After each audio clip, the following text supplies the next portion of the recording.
नचिकेता एक जिज्ञासु और बुद्धिमान बच्चा था।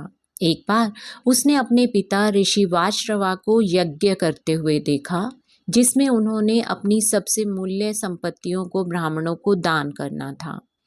लेकिन वाजश्रवा ने बूढ़ी और कमजोर गाय दान कर दी, जो ब्राह्मणों के लिए उपयोगी नहीं थी।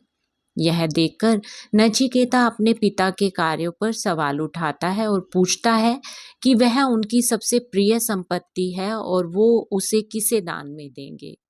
यह सुनकर वाजश्रवा गुस्से में नचिकेता को मृत्यु के देवता यम को दान कर देते हैं।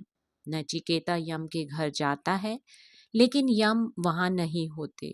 यमदूत उसे जाने की सलाह देते हैं, पर नचिकेता 3 दिन तक बिना कुछ खाए पिए पूरे निश्चय से यमदेव की प्रतीक्षा करता है।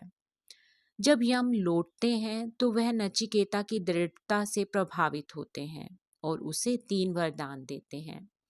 पहले वरदान में नचिकेता यम से अपने पिता का क्रोध शांत करने और अपने प्रति प्रेम और स्नेह से भरपूर होने का आशीर्वाद देने के लिए कहता है, जिसे यम प्रदान करते हैं। दूसरे वरदान में नचिकेता दुखों को समाप्त करने और सुख प्राप्त करने का तरीका पूछता है।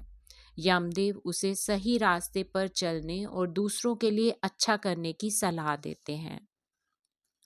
तीसरे वरदान में नचिकेता आत्मा और मृत्यु के रहस्य के बारे में पूछता है, जिस पर यमराज उसे कोई और वरदान मांगने को कहते हैं। उसे धन और शक्ति का लालच देने की भी कोशिश करते हैं, पर नचिकेता आत्मा और परलोक के ज्ञान पर ही अडिग रहता है।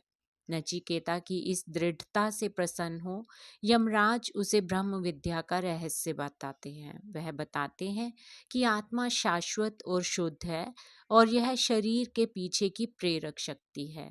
नचिकेता की यह कहानी दृढ़ता, ज्ञान की खोज और आत्मा के वास्तविक स्वरूप को समझने के महत्व पर प्रकाश डालती है।